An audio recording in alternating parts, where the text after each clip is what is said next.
quickly give you guys an understanding of how my journey went about and why I bring in some perspectives to the table, right? From that angle, I'll just give you all some learnings I have had throughout in my journey, right? Just one.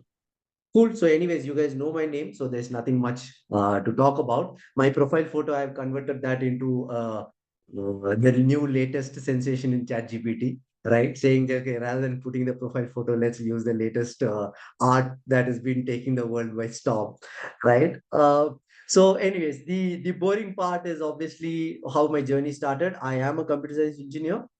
I did my computer science engineering from College of Engineering Indy in Chennai. That was 2004. I passed out. I worked in the industry for some time. I worked with Wipro for some time, and then I figured out I was not cut out to be a very deep tech guy at that stage. Then I went ahead and did what most of the engineers do when they're really bored of engineering, which was I went and did my MBA. So I joined IIM in 2006.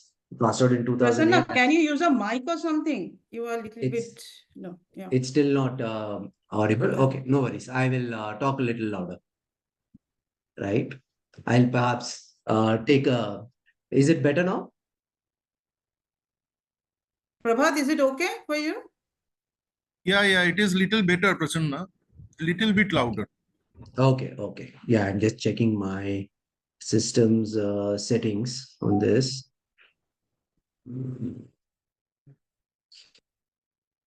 Okay, I've just selected this. So I'll continue to talk. If things dip, Tanya, do give me a heads up. All right. Um, so continuing the story. So yes, I did my MBA from IMB. That's fundamentally where I know Tanya. We were batchmates, right? And after that, I joined Hinduja. I worked with Ashok Leland and all the other groups of Hinduja. I did that for 4.5 years. That's the point where I got married, got settled, and all that stuff. And that's fundamentally when the Kujli started saying, okay, personal life is settled, life is decently good. Now, is this all I want to really do going forward? Right? Working in a larger setup that somehow didn't sit very well. So I did and Bangalore ecosystem being what it is, it was actually very interesting at that point of state time. So I basically decided, okay, let me enter the startup world, and that's fundamentally when I met Baiju. Right, this was a time when Baiju was really a small setup. Right, it was hardly 30 members strong team, and that's when I through a mutual friend met Baiju, and we started talking about a lot of interesting things, and the journey started from there, right? I'll talk a little bit about that, the learnings we had, the mistakes we did. Obviously not a great brand name given the history of what Baiju's happened as of today, but it's always good to understand the journey, the mistakes, and some of the learnings that we can take from there, right? Especially when it comes to funding. You all know about that, right? And then I co-founded a bunch of startups, be it TrueByte, be it Take It, Smart Parent in the parenting space. Take It was in the logistics space. TrueByte was actually in the last mile e-commerce space. When I'm talking about fundraising, I'll come back. I'll give some examples of what worked, what doesn't work. My last venture was basically Career Labs, where we, along with a bunch of my other founders, we started in 2018. And as of today, I work with a finance company. That's just from a timeline perspective. But let me tell you some stories about the journey, right? Because the learnings come from the story. So this was my Byju's days. This was way back in 2012. This is how my workspace always looked like in Byju's, because at that time, when I really met Baiju in 2012, and we both basically really vibed well with a very simple premise where we said, hey, look, there is tablets which has actually started coming, which is less than 10,000 rupees, right? For the first time in the human history, we can actually say, hey, less than 10,000 rupees, we can bring a computer into the classroom, right? And that really got us excited. We said, okay, let's see what we can do with it, right? That's all. That was the only premise on which I shook hands with him. And we said, okay, let's go and figure it out. For the next 2 years, I was with Byju's. That was the journey, right? This was me going to classes, taking physics classes, for 8th standard students, 7th standard students, where we were actually demonstrating tablets. We were showing how the tablets can be used. And this was a place where we were actually discovering how the product can actually be used in the real environment, right? So that's how it all started as a journey. I vividly remember every time I used to go to the airport, the security used to pull me aside because my bag will have some 50 tablets, right? Because I'm going to some city to go and give a demonstration of the tablets. And they'll ask what the hell this is. Then I need to explain. And they used to laugh at us, very fascinating. This was way back in 2012, right? So that's how the journey started with Byju's.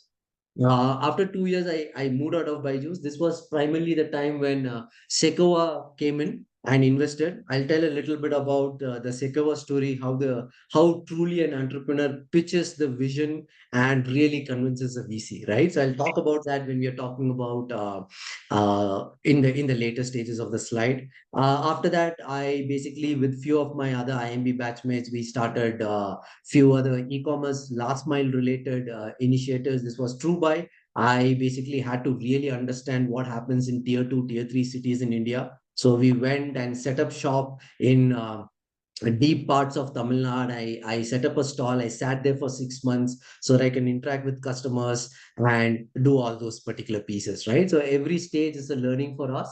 Um, and then in the last 5 years, we started another company called Career Labs. This was with some of the early founding members of Byju's. We basically got together and we started Career Labs. And in Career Labs, we fundamentally focused on the college space. So the journey was very interesting. In Career Labs, we started with a 30-member team um, after a year. And then we scaled it all the way up to a 300-member team, right? And we in the journey we raised $2.2 million through angels and a couple of institutional investors also. That was the journey there. I'll talk about some learnings that we had from that particular piece, right? So right now, what am I doing and how am I bringing all of this together for you guys is all this while I've been an operator. I've run startups, I've scaled teams, I've done product, I've done tech.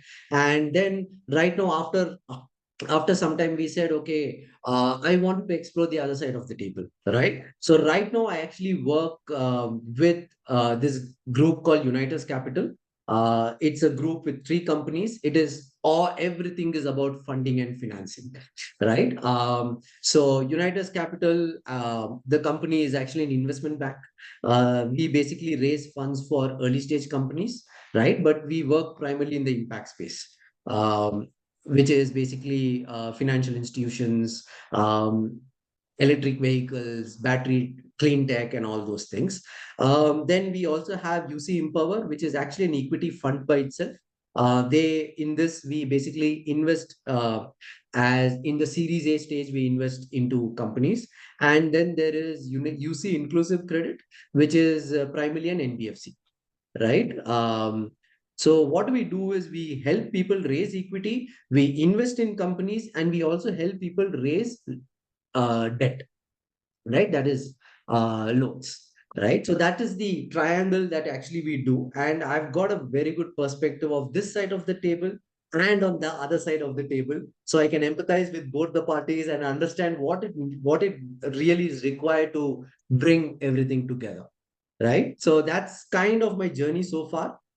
So this is the context in which I'll primarily be taking you guys through some of those insights, right?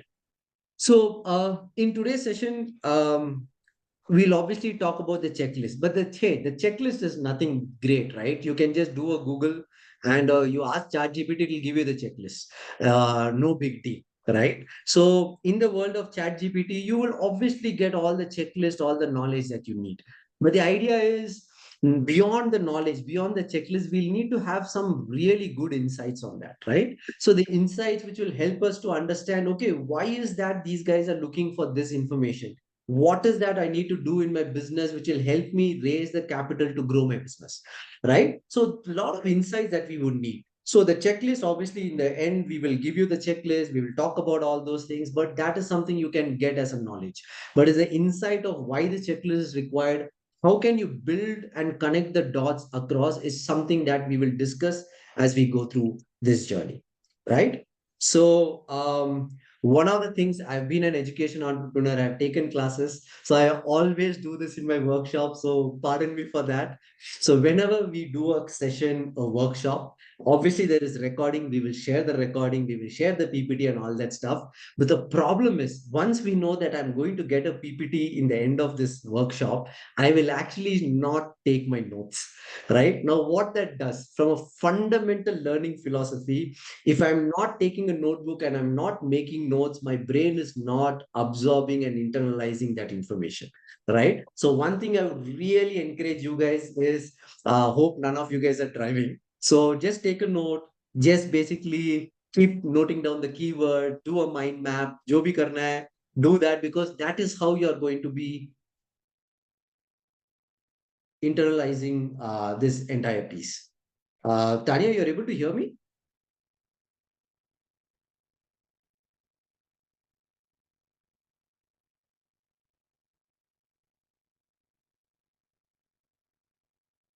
Tanya?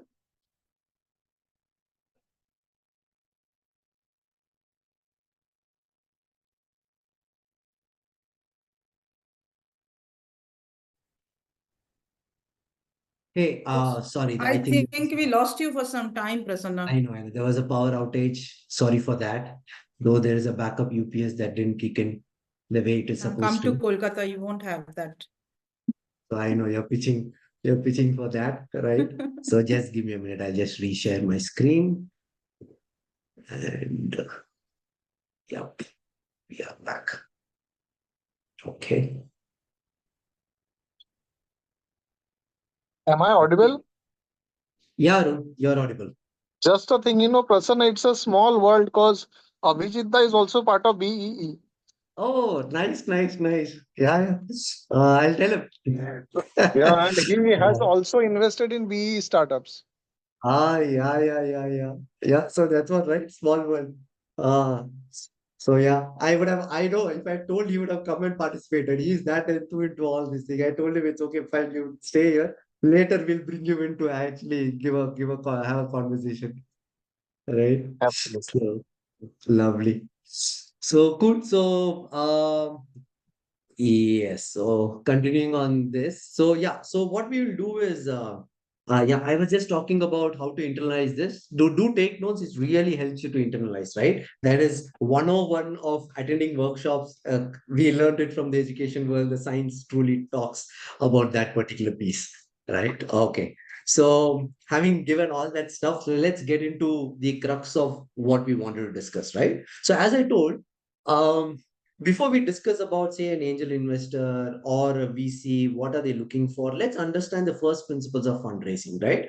From a investor's perspective, let's understand what is their worldview, right? So the very first and simple thing. Now let's look at a high net worth individual, right? A person who has wealth. Now, what do? They invest in different areas, right? So they need to hedge their own risk. So this thing is something most of you guys know. Now, if I have say 10 crores, I will basically first of all invest in equity market, right? Stock, then I'll invest a little bit in bonds, I'll invest in real estate, I'll invest in, say, commodities, gold, silver, and all that stuff.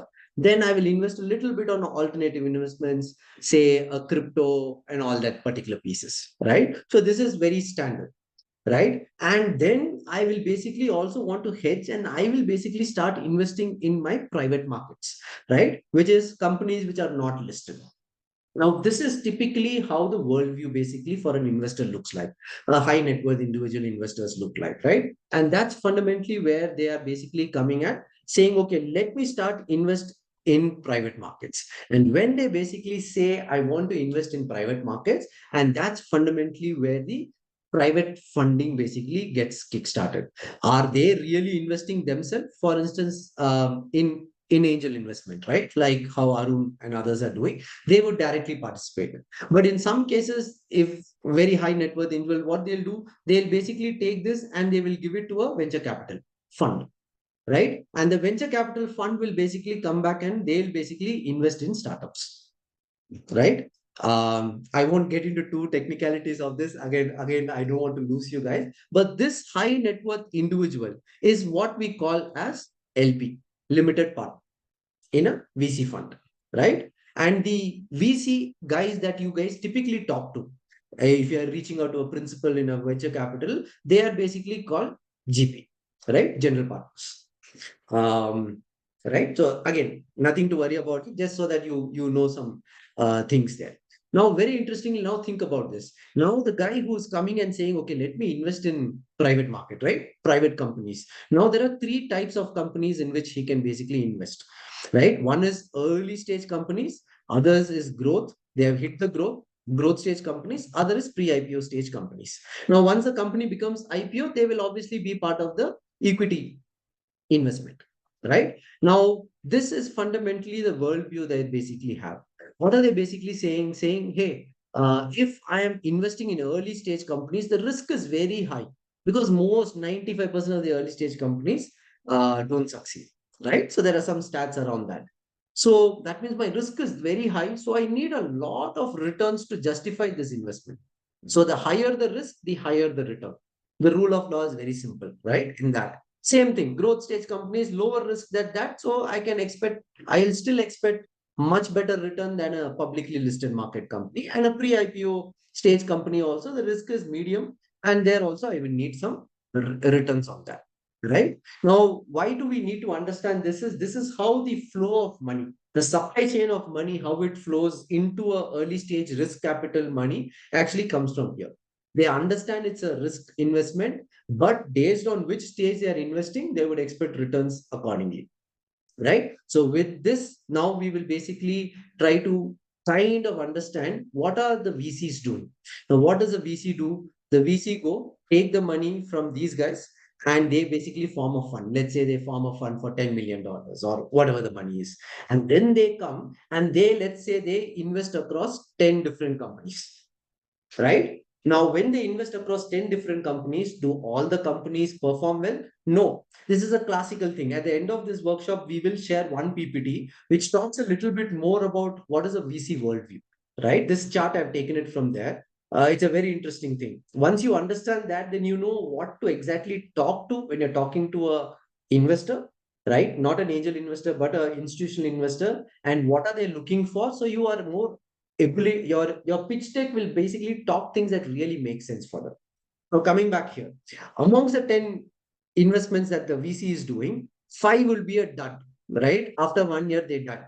They won't get anything, paisa gaya, right? Few of them will basically survive. They'll be like a zombie company going around here and there, right? And then there are one or two companies which will basically do a little better return. There will be one company which might give them a really good return, right? The unicorns of the world and other pieces, right? So this is how the portfolio of a VC investment really looks like.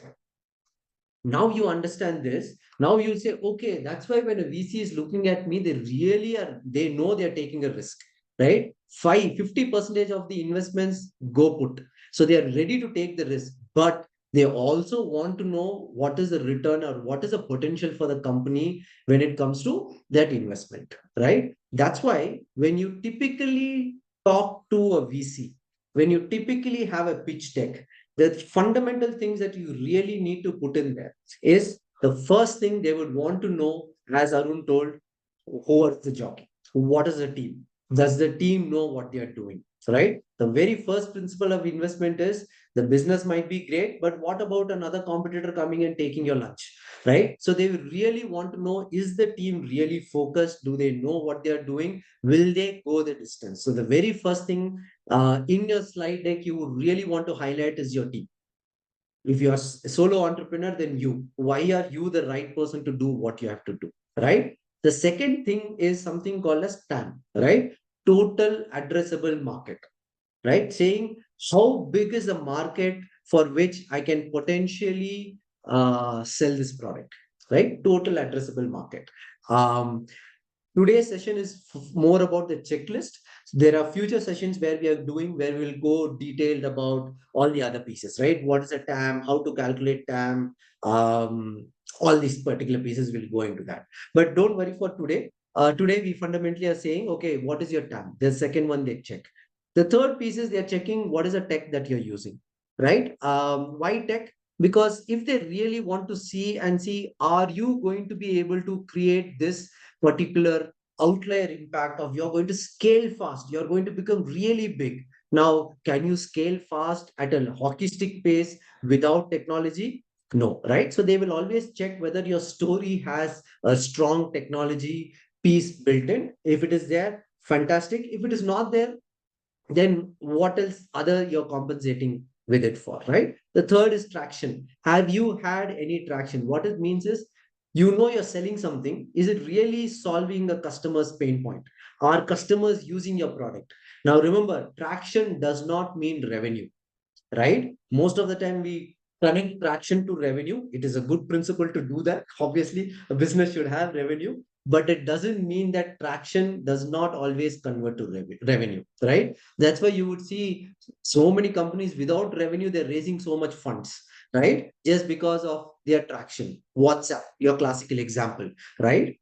Things like that basically happen. So the fourth thing they will look for is traction. And the last but not the least, they look for your moat.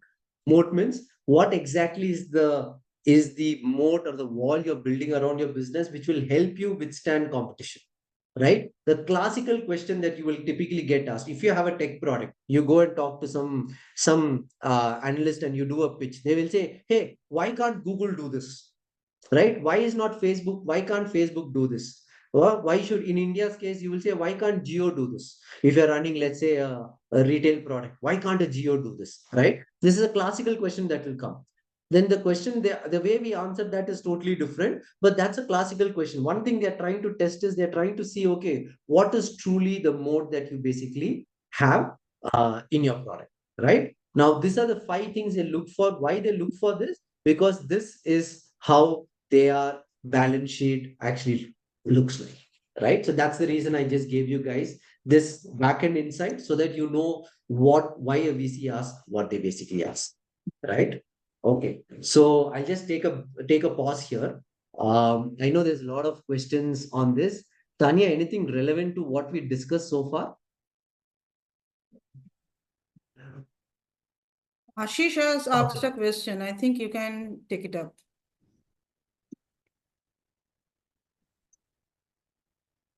Okay, so Ashish is talking about the roadmap, right? We'll talk By about the that. way, he is into puja and wedding essentials.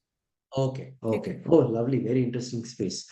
Oh, cool. We'll talk a little bit about that. Obviously, what happens for every scenario, every business, it's different, right? But nevertheless, the frameworks really apply the same, right? Because I know I've talked a lot, hence I'm taking a pause, right? Because the next slide, thoda heavy wala slide hai, right? That's the reason I'm basically taking a pause on this. Are we good to go? Can I go to the next slide? Are you guys with me so far? Or am I boring the hell out of you guys? Arun, I would like to ask Arun. Let's I am ask there. Arun how he sees his portfolio. What's his take? Prior to that, I would just to like to add what Prasanna said. Prasanna, forget the VCs. These days, if I'm conversing with a founder, and if I'm able to do his thing at a fraction of his cost, I would say, what's stopping me to copy your business? True. True. There are a lot of due diligence issues that actually comes up. Sometimes they do due diligence so that they can understand what you're doing. And if you look at their portfolio, they already have your competitor already invested in, right? Well, I became a So, founder in such, in one instance, a Telugu guy pitched to me his pet food business. I was uh-huh. always fascinated and interested to enter this biz. I thought, okay, fine enough, I would be investing in his company. Mhm. Absolutely loved the business, hated the entrepreneur because he was like puffing, 3 cigarettes a minute. I mean, such Oh, was the case. I felt like yeah. this business would do wonders, but the founder may die. So Uh, 6 months later, he actually uh, wins up and I buy his machineries at scrap. And that business, I'm doing 1 crore a month these days. ah, happens. All these things happens, right? So yeah. Okay, cool. So guys, we'll move on to the next section, right? The next session, is fundamentally saying, okay, I do need money to run my business, but what type of money do I really need? Right? So that's a question that we all need to ask. Now, the problem is, okay, how do I even think about what type of money do I really need? Right? I was coming into this session thinking, okay, equity के बारे में हम लोग बात करेंगे, ये बाकी सारे क्यों बात कर रहे हैं, right? So there are many different types of capital that you can raise that is required for different types of needs for your business, right? It doesn't have to be equity every time. It can be debt and a mix of others, right? So no worries, this slide we will share so you guys can go through this aram se, but as I told, take your notes because that's critical, right? Now, the very first thing is if you basically want capital to run your day-to-day operations, right? Then you really don't need equity. All you need is basically debt, right? Which is basically you take short-term loans, overdraft from the bank. Most of you guys are running business, so you guys already know that, right? And the caveat of that is, okay, let's say I raise equity. Once I raise equity, we will basically say, okay, I have enough and more money in my account. Now, okay, for my running my regular business only, also I'm going to dip into that equity fund to basically run my business, which is operational expenses and everything, right? Then what happens? You're not using the equity capital that you raised to create value for your business further, right? I know thoda English ऐसे ऊपर नीचे लगेगा. It looks like I'm talking in a lot of words which I'm throwing might or might not make sense. But let's go through this list. Don't worry about it. It may get, if it gets too confusing, don't worry about it. But take the essence out of this conversation, right? Now, if I really want to build infrastructure, right? Let's say I want to open up a new store. For that store, I need to basically do my fit outs, my rental, and everything. Again, I do should not be raising equity for that because that store should be able to do standalone and it should basically be able to take care of its cash flow. So then you can do a debt for that particular side, type of things also. But when you want to really create intellectual property, you're creating a product, right? You are doing a lot of IP creation. At that point, it makes sense to raise equity, right? Because you're creating IP. So the way to think about it is whatever action I'm doing, which is basically helping me to really leverage the value of the company, right? Then I use equity money to do that. Otherwise, I need to basically do debt, right? Which means I go take a loan, short-term loan, long-term loan, however it is, I can do that. Obviously, in some cases, we are very early. We don't have enough balance sheet to go take loans. Obviously, at that stage, you will basically go and raise equity. But this is the rule of thumb you should always have, right? Say if you're planning to grow the company much faster, much beyond, and that's fundamentally where you can go for equity, right? Provided your unit economics have been established, then the other pieces are pretty straightforward or something that will come in the later stage of your business, right? You're expanding to a new market, then you will think, okay, I need to go, say, expand into South India. I need to hire a team, then set up the office, set up the stores, distribution, and everything. Obviously, my current cash flow will not support that. So I need to basically go out and raise equity because I'm expanding to a new market that's going to help me increase the company's valuation. And that's fundamentally one of the reasons where you can do equity or venture debt. Don't worry about all these venture debt, mezzanine debt, and all those things. We'll keep that aside for today. At a later stage, we can discuss about those particular pieces, right? Then cash flow, if there is a seasonality in my business, right? That's when you basically take care of it using working capital loans. There's a dip. If I'm doing school business, then it's depending on the season. Sometimes during vacation, you will have more business because people are buying uniforms, shoes, and everything, right? For a puja business, you will typically see during the spikes happening during the festive season, right? Or you will have geographical hotspots because there's temple and few other pieces that's happening. So you will clearly see some seasonality, some very interesting patterns happening. Based on that, you can do. All the others are a little bit on the others side. Say if you want to do a strategic acquisition, you typically do it with equity or a mix of equity and debt. Typically, if you're doing a technology investment, you do it using equity because at this stage, that is basically more of product development, right? Regulatory capital and all those things. Don't worry too much about it, right? I will take a pause here because I've thrown a bunch of use cases. I've thrown a bunch of types of equity that is required here.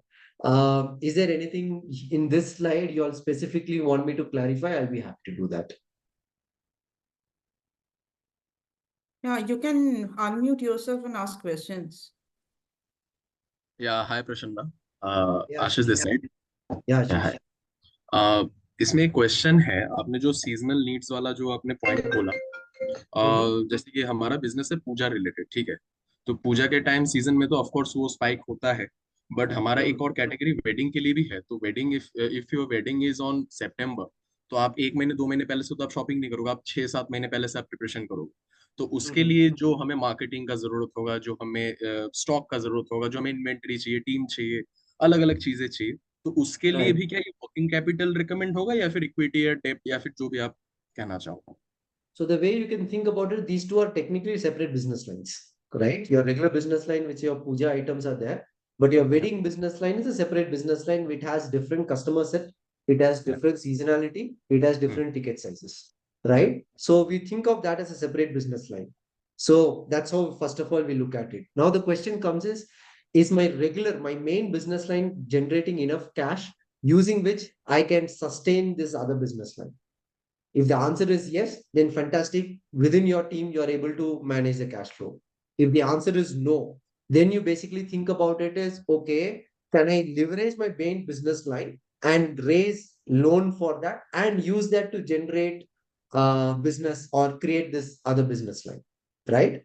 If the answer is yes, fantastic. If the answer is no, then you go for equity to set up this new business line, Got it. right? Why I'm telling that in that order is as an entrepreneur, the maximum value capture is in equity for you. So you don't want to dilute that for as much as possible, right? Because say आप तो 4 साल चला लिए company, right? So you know what you're doing. Now for your next stage of this, the company is basically having its own value. So you basically try not to dilute equity as much as possible. So you use debt or internal cash flows to manage this. ये दो नहीं हुआ तो if there's no way you're able to do this, and let's say the talent is very costly to build the vertical wedding business, the distribution is too costly to do wedding business, right? Yeah. Then you do your separate P&L for that, and if that basically says भाई काफी पैसा चाहिए ये setup करने के लिए और काफी टाइम लगेगा सेटअप करने के लिए, then you say okay, let me go raise equity. So in your story you're talking about this, you're saying I'm raising equity for this business line, I have my standard business line which will take care of itself, right? Then you should have the financial discipline to take that equity and invest only in this business line, right? Hey, but that's one way to basically think about it. Got it. Right. Thank you. Okay, cool. Okay, anyone else? Anything? थोड़ा table वाला slide हो गया इसलिए I was asking. If Okay. anybody wants to say Hello. something, Sorry to yeah. interrupt. I have Yeah. another question. आपने जो भी चीज बोला, फॉर एग्जांपल अगर हमें ज्यादा अमाउंट चाहिए और वो अमाउंट सपोज 2 CR हो सकता है, ठीक है, for both wedding and puja related, क्योंकि वेडिंग में भी अगर बंगाली कम्युनिटी भी देखे, नॉन बंगाली कम्युनिटी भी देखे, तो वेडिंग में भी पूजा का सामान लगता है। तो इट्स कम्प्लीटली कह सकते हैं आप उस चीज को। बट अगर हमें 2 करोड़ रुपए का चाहिए, जिसमें हमें इंफ्रास्ट्रक्चर बनाएंगे, वेयर हाउस बनाएंगे, स्टोर भी लॉन्च करेंगे, तो उसके लिए भी क्या ये वर्किंग कैपिटल या फिर लोन के हिसाब से जाना पड़ेगा? जबकि हमारा एक प्लान है, 1.5-2 साल का हमारा एक रोड मैप है, हम लोग 1.5-2 साल को उस फंड को इस हिसाब से स्पेंड करेंगे, जो कि हमारा 5 ईयर का प्रोजेक्शन बनाएगा। तो उसके लिए क्या हम लोग को इक्विटी में जाना पड़ेगा या फिर डेब्ट में मिल जाएगा, लोन मिल जाएगा 2 करोड़ का? Right. I know I'll talk like a finance guy right now. I don't need for that. So the idea is, अगर मान लेंगे 2 साल का लेआउट है बिजनेस का, right? Let's say you raise 2 crores either loan or equity. Let's say loan. Now when you obviously raise 2 crores loan, let's assume you have assets and all that stuff, someone is willing to give you loan at whatever the interest rate is your cash flow from the new business going to come in a way where you can repay this loan, right? If as a standalone business, not about your regular business, this business can generate by itself, maybe initially 1-2 महीने के लिए the old business can give. But if this new business can generate and there is a lender who's willing to give you that and at the interest rates that make sense, then yes, you can do. If the Okay. P&L doesn't support that, or if your business cash flow is not supporting that, then you know, okay, this is too much of a risk. I'll take the loan, but if I'm not able to repay, I'm going to go into it's a downward spiral after that. Okay, I can't take that risk. In that case, you say, okay, let me go raise equity. Maybe you can raise equity only for 50% of the cash. The rest of the 50% you can still go and raise loan, right? Okay. So that way you can even club both of these things, So right? So what there are if ways. I don't have any assets with कि जिसके through मैं वो loan ले पाऊंगा? Correct. So if you don't have access, that's where you go to say the not the banks sometimes can't give. So there are a lot of NBFCs and others who can give based on your cash flows. They basically do unsecured loans. Obviously, it come at a higher interest rate. Then Got you it. need to think, okay, can I afford this higher interest rate? Interest pay kar paunga ki nahi? Right? And that business is seasonal, which means there are some months where I will not have revenue to pay this interest. Is there enough Got cash in the business to pay the interest during that low time? If all of those you work it out, then you will know, okay, if it is not going to make sense, then okay, let me just go raise equity, right? Got it. So one is, as a founder, you don't want too much tension. Oh shit, I can't pay interest the next month. Then these guys will come and chase me, right? You don't want that probability to happen too much, right? So it's a balance of those particular pieces, Got it. right? Thank you so much. Okay, cool, right. Lovely. So we will move on to the next question, right? So the question is saying, okay, this is the first time I'm going to raise funds, right? Do I need an investment banker, right? Now this question typically comes up when you are basically not doing your very first with angel rounds. Typically, you don't get investment bankers to help you raise your angel rounds. But let's say you're raising Series A and above, or if your business is very deep technical business, or it needs a lot of money even for the initial stage, you can go for an investment banker. Why does it make sense to go for an investment banker, right? Even I always used to say, यार investment banker नहीं चाहिए, हम खुद ही मजदूरी करके हम लोग कर लेंगे. That's how I always used to think till I joined United Capital to understand the other side of the world, right? The other side of the world क्या होता है? Investor banker का 24/7 365 days एक ही चीज है. Talk to the VCs, talk to the various investment communities, talk to different startups. They understand that world. They know which VC house is ready to invest and what are they looking for. And on this side, they know which startup will actually make sense for them, right? They are very good in matchmaking. That's fundamentally very, very interesting because they can really help you close faster, right? They can really help you close the deals very faster because they know which investor is going to invest on what and what are they basically looking for, right? So this is very interesting they bring. The other piece they do is an investor banker runs on reputation, right? This is very interesting. Reputation क्या होता है? They don't want to shortchange you as an entrepreneur, saying यार तू ऐसे PPT में ऐसे कुछ change कर दो, आके पैसा रेस करके तुझे दे दूंगा. They don't want to shortchange the VC. They don't want to shortchange the entrepreneur because if either of them fail, it is a stain on their reputation, right? So investor bankers cannot screw up. So what they do focus a lot on this. They look who is the right investor who is apt for this type of companies, right? So these two are the practical reasons why you would want to even talk to an investment banker or take an investor banker in the advisory board. मतलब they'll say भाई इतना आप 1 crore या 5 crores raise कर रहे हो, ये छोटा अमाउंट हम लोग रेज नहीं करेंगे, right? But you can still talk to them and see whether they are willing to come and as an individual come on board as an advisor. Then I can advise you कि okay cap table को ऐसे structure करो, raise funds from these guys. These guys are long term investors. वो तंग नहीं करेंगे. Next round आते समय ये लोग तंग नहीं करेंगे. All those insights of the behaviors of that community, these guys know better, right? So that's one of the advantages of having investment banker. Again, it's just an option but not a mandate. I just wanted to give you guys the perspective of what is the advantage that they basically bring in. Obviously they take a cut from somewhere between 1 to 3% of the funds that you raise. They take a cut out. That's how they realize revenue on that particular piece, right? So that's typically how the investment banking world works, right? Now we'll come to the core of what we all came here for, right? Which is the checklist. Sorry Ashish Ashish ही एकदम बहुत interesting student है, इतना questions आप पूछते हो. बाकी लोग पूछते ही नहीं है. So I'm like that kind of a person. बाकी लोग सुन रहे हैं कि नहीं? Okay. Sorry, Ashish. Okay, since you're talking, I couldn't interpret that. तंग नहीं करेंगे. इन्वेस्टर तंग नहीं करेंगे. And Arun is also here, हाँ. नहीं, आपने जो एक पॉइंट बोला ना कि वो जो इन्वेस्टर्स आपको तंग करते हैं नेक्स्ट फंड रेजिंग के लिए, वो क्या रहता है, वो फॉर्मेट So क्या रहता generally क्या हो जाता है कि we'll talk about it from a cap table, right? So I'll just simplify this, right? So angel investors जब अंदर आते हैं, they'll typically very basic rule of thumb is you will typically dilute somewhere between 8 to 10 percentage when you're raising angel round, right? Typical, not there are always exceptions, but mota mota, and they will come in and they basically are in the cap table, right? This happened for Paytm. Shekhar has basically Vijay Shekhar Sharma has spoken about this. Initial stage, he couldn't pay the rent for the office, so his rent, the landlord became an equity investor, right. So initially angel stage में क्या हो जाता है, कुछ 10 लोग आके invest करेंगे company में and they will be in the cap table.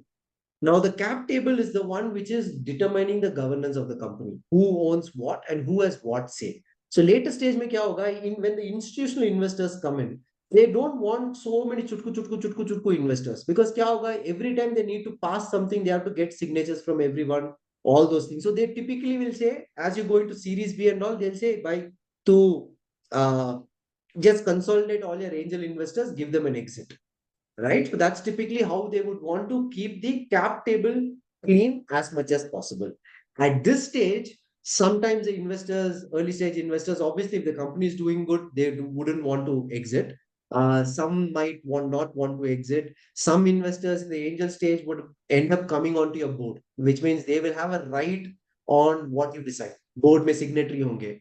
So they may not want to dilute the company. They will have a different vision for your company versus what you have as vision for the company, right? So there are a lot of different reasons sometimes वो match नहीं होता है, right? And that's the reason you need to, it's like your initial stage investors are very critical, because the vision that you have, and at least they should support your vision.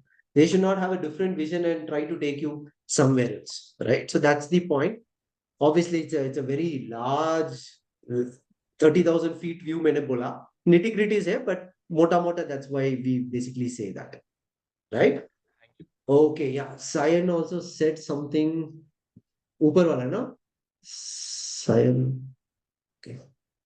There is We'll somebody come called. to Sandeep. Yeah, Sandeep will come to your points, right? Convincing the investor. Now let's start with the checklist, right?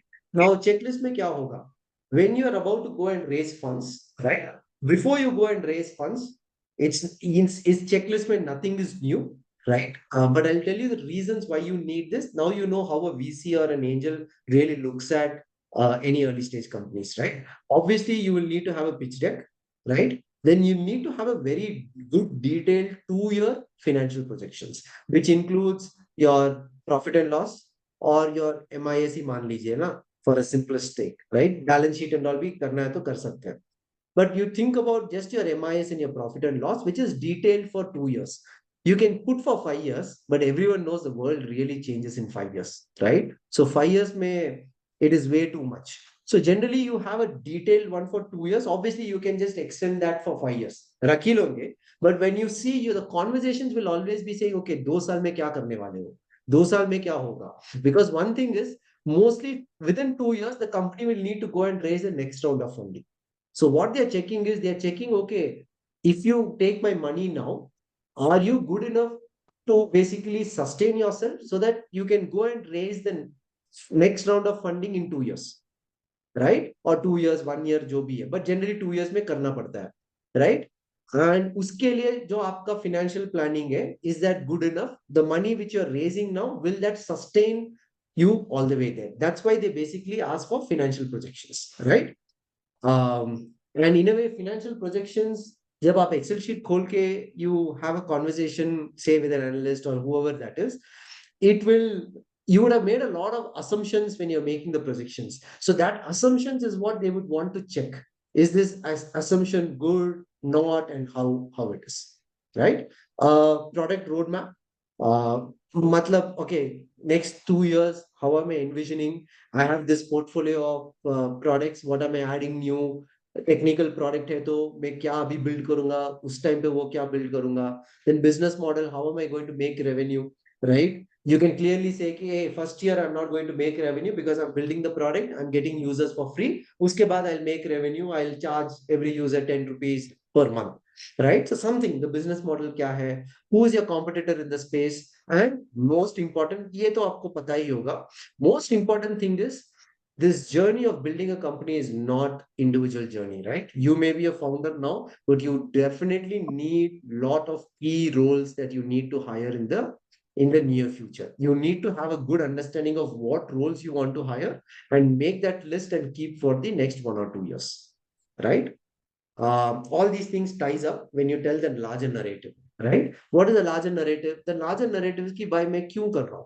What is my journey been like? What motivated me to do what I'm currently doing? Right? Why am I the right person to do this? What is the learnings that I have so much? Right? And then you say ki abhi kyun karna hai? Right? Can I wait and do it after 1 year or 2 years? Why now? Why am I the right person to do? What is my learnings that I can really leverage in this? Right? And how will you build your team? Because the journey is as founders, as you guys grow, most of the time you're going to basically go sit in interviews to recruit, right? Because building the right team and setting the right team to enable is the key part of a founder's job, right? And that's fundamentally why you would also want to talk about what are the key roles that you're going to hire and what kind of ESOPs are you planning to keep aside for these guys, right? Early stages may, as a budding company, we can't pay market salaries for the leadership team that you're going to hire.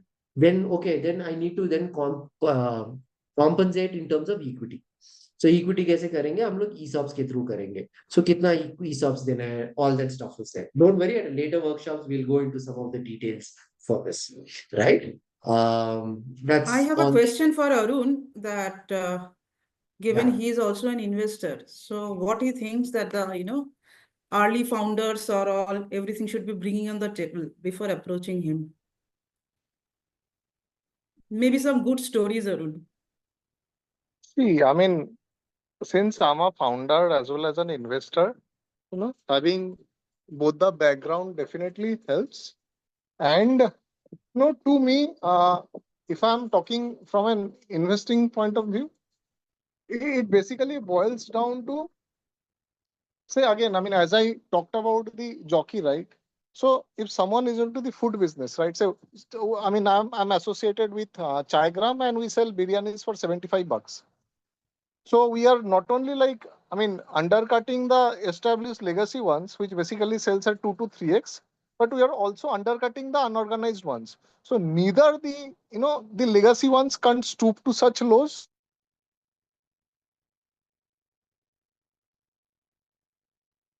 I think we Or more lost to him. attain scale. So that puts us in a very sweet spot. So if a food entrepreneur, right? If a food entrepreneur approaches me, and if provided he has just one store, and if my metrics are matching, in my mind, or say a back of envelope collection would be, if I can multiply the outlets by 5, 10, 50, 100, what can be the metrics, what can be the cash flows, and that would help me to get in. Right. So anything which has got a scale, anything which has got a moat or a competitive advantage, say a negative working capital model could be one. In the food business, right? What happens is a customer would approach the store, he would pay instantly to get his food. The inventory would be on a say basis of 8-10 days because it's pretty easy to track. And provided they are paying their suppliers back after a period of 40, 50, 60 days, so that 40 days, right? So this 40 days is basically OPM or other people's money. So if that 40 days can be rotated at a good incremental ROE or ROCE, the cash flows will be mighty superior to the adjusted PAT. Even if it's in loss, the company would still throw decent cash flows. So these are some of the things or intangibles which would never reflect in PLN, right? You need to make it in your head. Got it. Got it. Yeah, true. And Arun, when you're doing, say, an angel, when you're interacting with a founder for the first time, right? Obviously, this is a checklist which we have shared here. But typically, how do you go about interacting, and what kind of? I understand you look at the founder more than the business, but what is the indicators that you look in terms of artifacts today? Since we're talking about checklist, right? So, what is that the founder should be well prepared when he's interacting with an angel like you? Smart frugality could be one. Mm-hmm. Allocating capital. If someone is a good capital allocator, that helps, that ticks the mark. Because I have seen and observed lot of entrepreneurs, I'm not going to name them, they are in public domain. They would say that I need a 5-star hotel and a 5-star accommodation, and then and there only, I would be entitled to speak and deliver such numbers. But on a parallel universe, there are certain entrepreneurs, they're trying to save a dime, to make a single buck, which helps. So if a promoter is super smart frugal, if he has something in him, be the fire in belly or be his aggressive vision and all, and if I could see scale, I would just be encircling the dots, and that would help me to stay connected. And with time, as our interaction progresses, who knows, I may end up being an investor. If not, we both have nothing to lose, right? Right. Right. Nice. Yeah. Actually, yeah. I'm not sure if others would have heard about the Airbnb story. What Arun mentioned is actually very true. Now, there is a early stage investors called Y Combinators. I'm sure most of you guys would have heard about them, right? A16Z, Y Combinator, all these guys are there. Now, Airbnb was trying out a very radical business model. We all know about their business model, right? Converting a spare bedroom into a temporary accommodation for a stranger, right? No one believed in that. Everyone kept on rejecting them. So very interestingly, they did it for close to 1 to 2 years, and they went to Y Combinator. They made the pitch, and even they said, "Okay, this just doesn't make sense." And when these guys were about to leave, they basically took two cereal boxes, right? One was this was early 2008 or something when Obama and I'm forgetting who was his competitor at that stage. They were like it was an election mode, so they had two cereal boxes. One was completely themed on Democrats. One was completely themed on Republicans. Right? They gave them saying, "Hey guys, just have the cereals."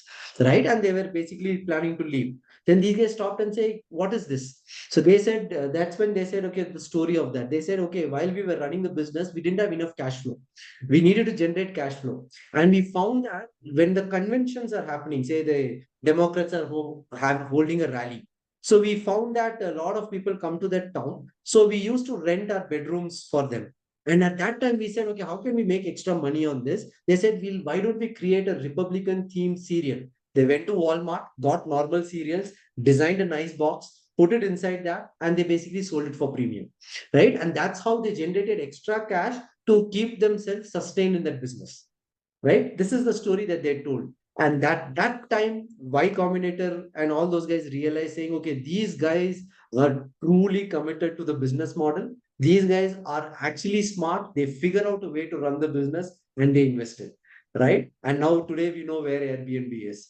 On paper, Airbnb was supposed to fail. No one wanted to invest, but it was a true will of the entrepreneurs and their genuinity in which they basically went about problem solving, right? And that's fundamentally how it basically came up. So what Arun told is exactly how it is, right? You bet on the jockey, not on the horse. And this is the ingenuity you need to basically show, the frugality of how you want to run the business, right? Because that truly shows your commitment, right? So yeah, thanks Arun for that insight. So, right. So that's on the pre-funding checklist, right? What is that you will typically need to have, right? Now, a lot of people think about pitch deck and they spend more time on say, यार इसको ऐसे करेंगे, उसको वैसे करेंगे, इसको थोड़ा अच्छा, we can make it more beautiful and all that stuff. Yes, if a pitch deck is well organized, it is good looking, it helps. But is that mandatory? No, right? You can actually make a quick functional pitch deck. The presentation which I'm making is on Canva, right? There's enough and more templates available. But the idea is just get your story together, because what is there in the pitch deck that you're truly talking about is basically these elements, right? Your story. Why are you doing this? How are you going to build your team? Why you feel your business is good? All those particular pieces. Don't worry, don't spend too much time on beautification of this, but yes, it has to be decent looking, right? But that's fundamentally on the pre-funding checklist. Now, let me talk a little bit about due diligence, right? Now, what do I mean by due diligence, right? बड़े rounds में more formal due diligence होता है, but we are not talking about that. We are talking about, let's say, angel round we are basically raising. So you are going and talking to an investor, let's say like Arun, right? Angel investor who says, okay, you guys are interesting. Let's discuss further, right? And let's say you have been running the business for a month or a year or something. So it's basically, it's better to have some basic company formation documents, some of your key contracts from your customers, all those fundamental documents you should have in place. Why is it important? Because in the early stage, they are still betting on you. All these right documents, when you have, it helps you to basically build trust with them. Be as transparent as you can. Talk about your weaknesses, talk about the challenges in the business, think about it, tell what are the different solutions you're thinking about, and have all the relevant documents in place. Because the documents, because so far what you have done in the back, these are all things you can create from the air. Pitch deck kar dunga, financial projections kar dunga, sab kuch kar dunga. If I'm running my business, I need to show them that, okay, I do have my house in order. I have my AOA, MOA, all that stuff, or how is my partnership agreements, all the stuff I should have. That's why when you're going into the next step, first meeting hamesha mil jata hai. Say I have a business plan, I have a business idea, the investors will call you. The first meeting will happen. The challenge is the second and the third meetings, right? The second meeting is where they will go a little deeper into your business plans. And the third meetings onwards is where they will want to understand how good your house is in terms of the order in your house, right? And that's how you basically start building trust as you go through that, right? And also ensure that you introduce the team members to the angels or to the early investors, not just you. There are more people in the company. And they may be juniors. It's totally fine, right? Just introduce them saying, hey, this is the person, this is the story, why they are working with you. All these things will help them build trust on you. Data room is fundamentally nothing but, in a very simplest way, there are tools for that, but don't worry about it. Create a Google Drive, have all your company documents organized in that. And when someone is interacting with you, willing to look at you, share that folder with them, tell them this is fundamentally all the documents that you need, please go through it, right? These are small steps, but they go a long way in building trust with the investors, right? And that's fundamental for you to take your relationship forward, right?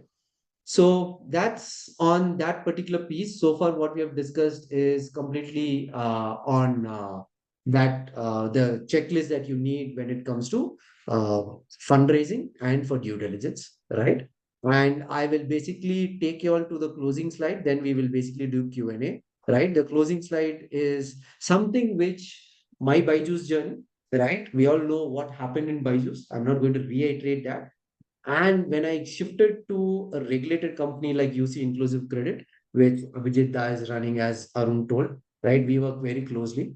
So when I'm part of the board meetings there, I truly understood what's the value or the premium that a good governance really brings to the floor, right? So in your case, if you are in early stages, you're not going to form company boards at the way that these large companies do, not like that. But you need to think about it. If I need to have a bunch of advisors, right?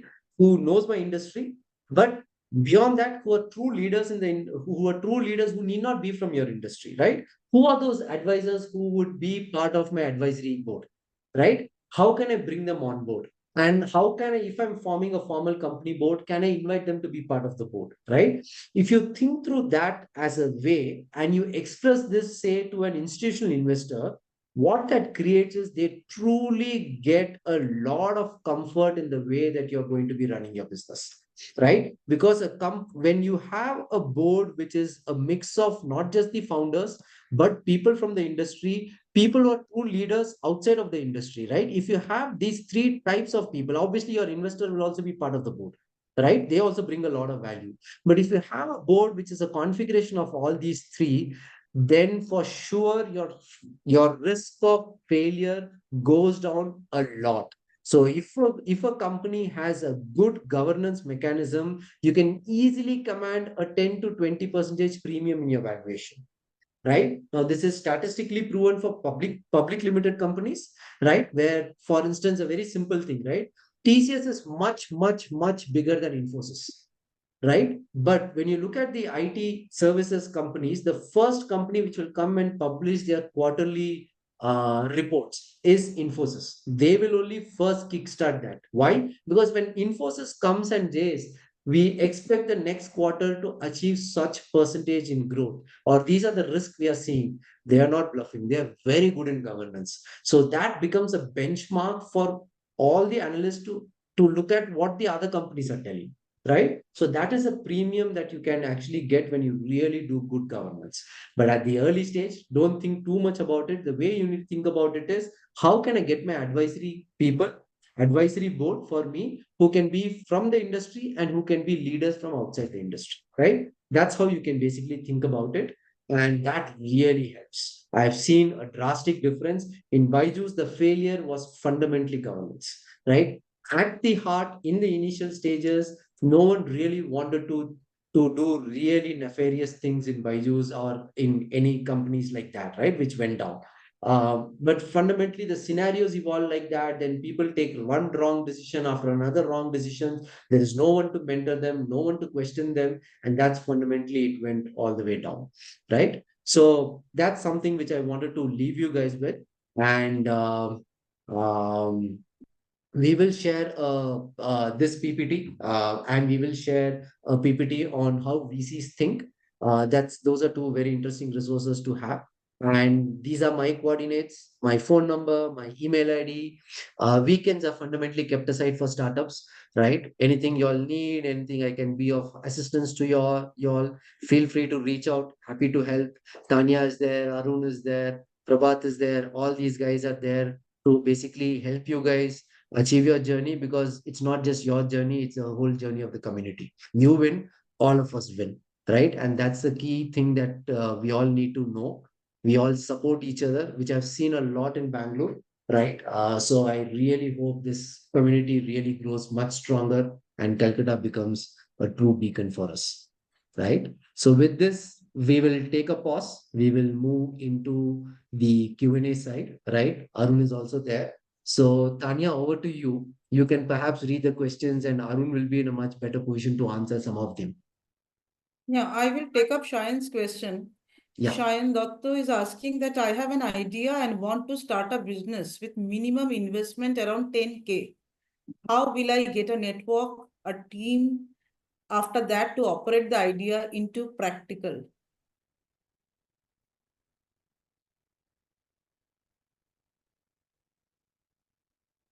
Meet guys who are better than you and pick their brains. When we are founders, we basically would be biased. But in this world with a population of 800 crores, there are way better minds out there. If some idea is genuinely good, for sure it's been already done and dusted, right? I mean, I hate to break it, but when I say things like it's never been done before, that's farthest from the truth, right? I mean, I would rather be in a super hyper competitive segment and would try to better up than be in a tiny pond where no one is present and never ever try to create a segment. That's not going to happen. There's a story how in Japan, right? They built the coffee culture and it took like 19-20 years. It takes that much, and the MNCs can think that much aloud, right? But not with say Indian folks. So if you've got an idea, please search it on YouTube, Google, and I'm pretty sure you would find precedences where that's been already done. Probably it fault nobody talked about. That's my answer.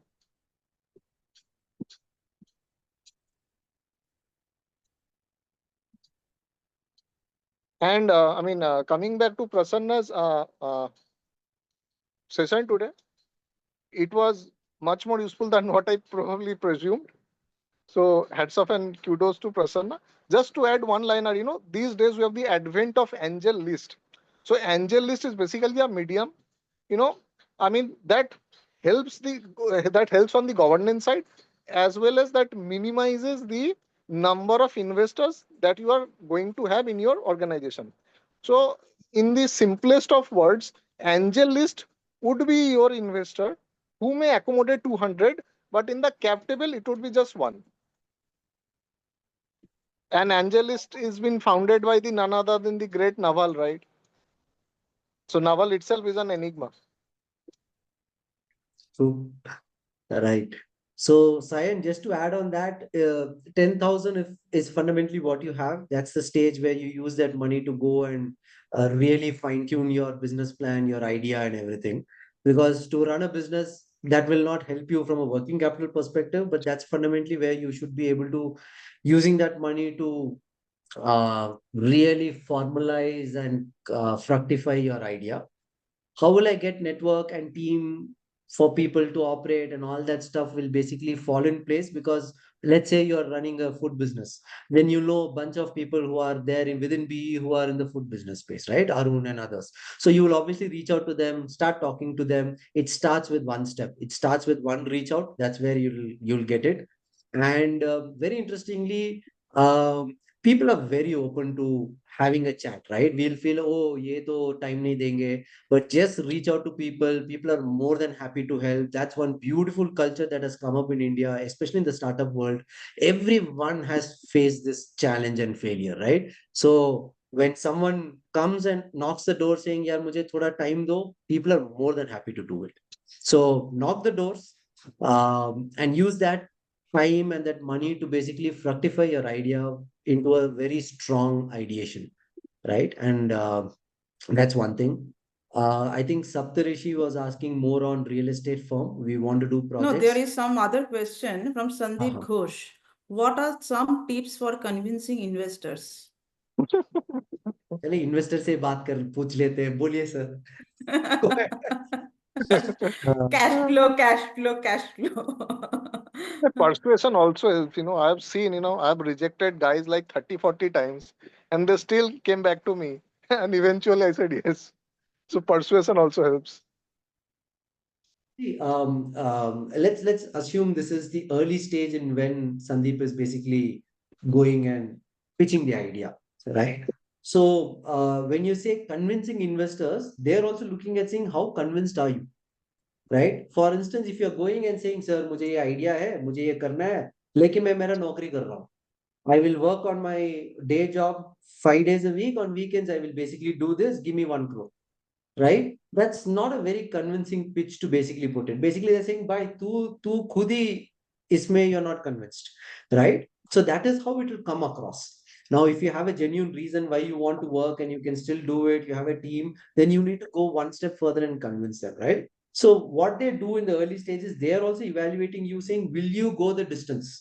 Very simple is how do you convince yourself and the others to show that you will go the distance? Not on this business plan, on the idea that you have a customer, you have a pain point, and you want to solve for the pain point, right? Idea product तो change होते रहेगा. हम लोग पहले 10 customer से बात करेंगे, वो लोग चप्पल से लेके हमें मारेंगे, वापस आके we'll figure out, oh shit, this was so stupid, let's go work on it. But the point is you should not give up on that. The pain point remains the same. Try to go iterate on your product. This is how you convince others to basically join you. Not just from a money perspective, even your team. How will you convince them? You need to show them you are in for a long haul, right? So that's perspective to think about it. Yeah. Yeah, The Tanya. next question is somebody called Raj. How to connect and maintain good relationship at an idea stage? Raj, if you could explain your question a little bit, means maintain good relationship with whom? The investors? Is Raj there?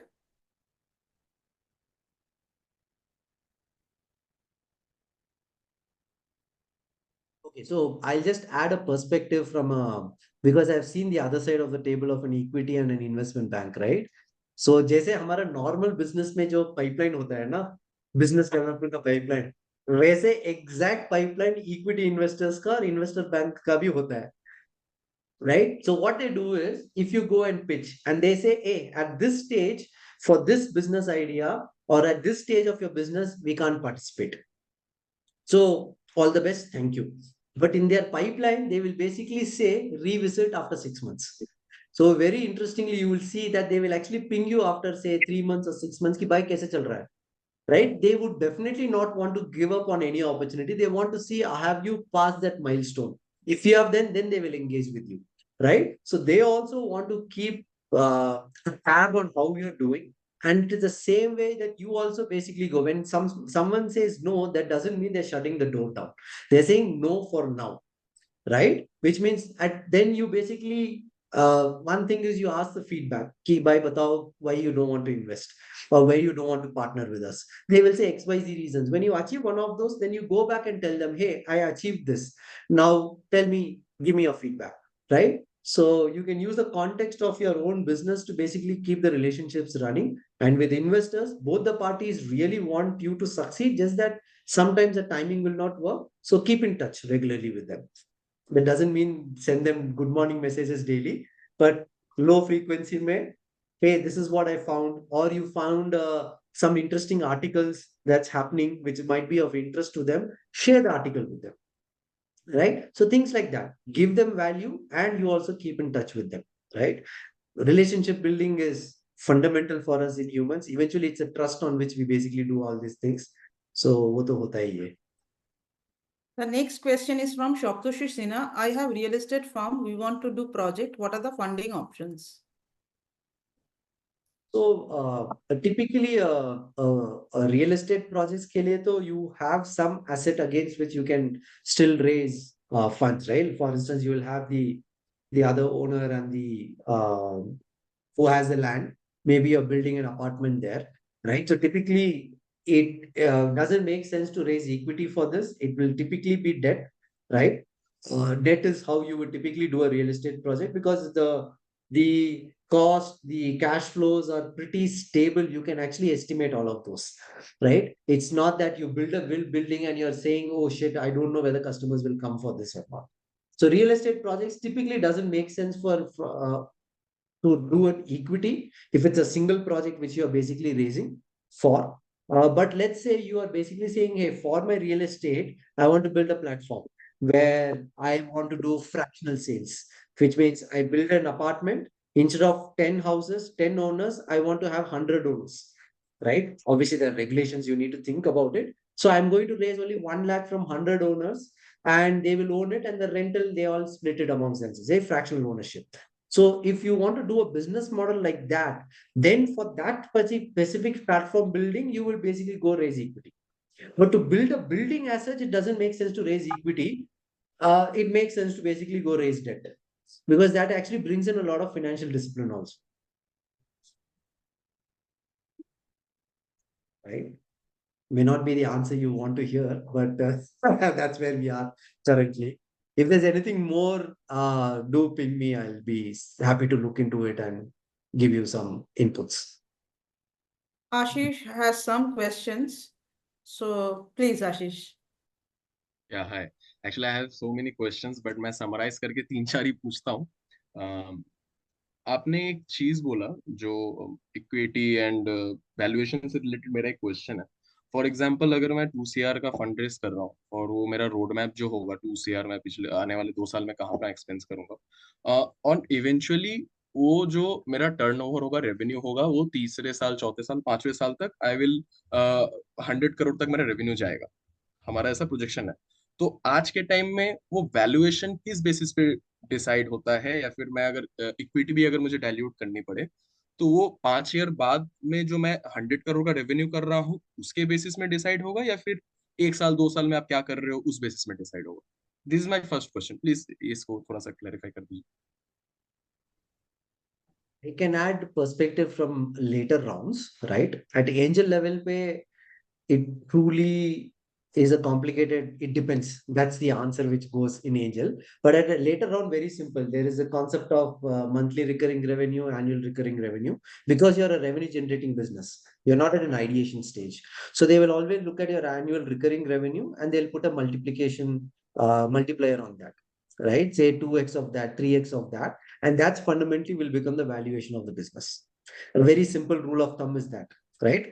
The 3x or the 4x multiple, as we call it, can change for different industries, right? Say a SaaS business, which is online business where you can sell it for across the globe has a different valuation versus a brick and mortar business, right? So very simple.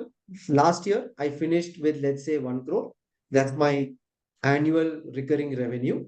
So I can basically value the business, let's say, at 4 crores. Let's say if it's 4x. And in that 4 crores, if I'm raising to 1 crore, then I'm basically looking at, okay, 25% of dilution for that. It's a simple rule of thumb, right? So there's much more complexities on that. That is one way. Um, it's not 5 years for sure. They won't look at 5 years fees, right? The other way is they look at the last financial year, how much you finished, what is the valuation based on that, or the upcoming financial year, this financial year that you're running, what are you planning to finish at? They can look at that, and that on based on that, they can apply a multiplier and say, okay, next year you're going to finish at 2 crores. So I can do a say a 2x or a 3x, then I can value a business at 6 crores. It can be past or it can be very close to the future. That is the next financial year. It won't be much beyond that because they are investing right now, right? And these are the two windows in which quickly they look at it. But for example मैं पिछले सालों से तो 2x का तो एक growth तो है कांस्टेंट. तो after getting fund our plan is to expand, जो कि इवेंचुअली हमारा बिजनेस भी देगा और सब चीज एक्सपैंड करेगा. तो मैं वो विजन मेरा 1 साल के लिए क्यों होगा? अगर आपसे अगर इन्वेस्टमेंट लेके अगर मैं बिजनेस में पुट इन कर रहा हूँ, मैं ऐसा क्यों सोचूंगा कि मेरे को ये पैसा या फिर जो भी मल्टीप्लाई हुआ 1 साल में हो जाएगा? वो तो इवेंचुअली 2 साल भी लग सकता है, 3 साल भी लग सकता है. तो मैं 1 साल ही क्यों आपको पिच करूँ? मैं 3 साल में वो कॉन्फिडेंस आपको क्यों नहीं दे सकता कि नहीं, मैं आज 2 करोड़ उठा रहा हूँ तो मैं आने वाले 3 साल में अभी जो करंट रेवेन्यू है वो 50x या 100x तक जाएगा. ऑलरेडी 2 साल 2x का है हो रहा है. बट आई नो क्या क्या प्रॉब्लम्स हो रही है, क्या क्या चीजों की जरूरत है, एक्सपीरियंस है. तो अब मुझे ये पैसों की जरूरत है, मैं यहाँ यहाँ इन्वेस्ट करूंगा which will give me 100x और रिटर्न 3 साल See, 4 साल.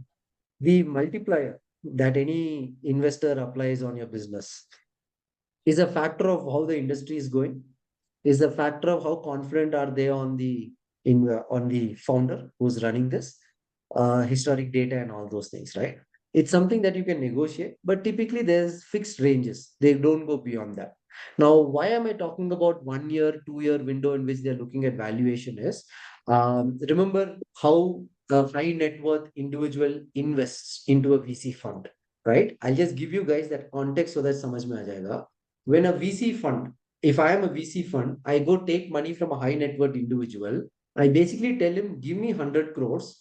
I'm going to create this fund. I will give you a return within the next 8 years or 10 years, right? It's not a perpetual fund, aram se returns dunga.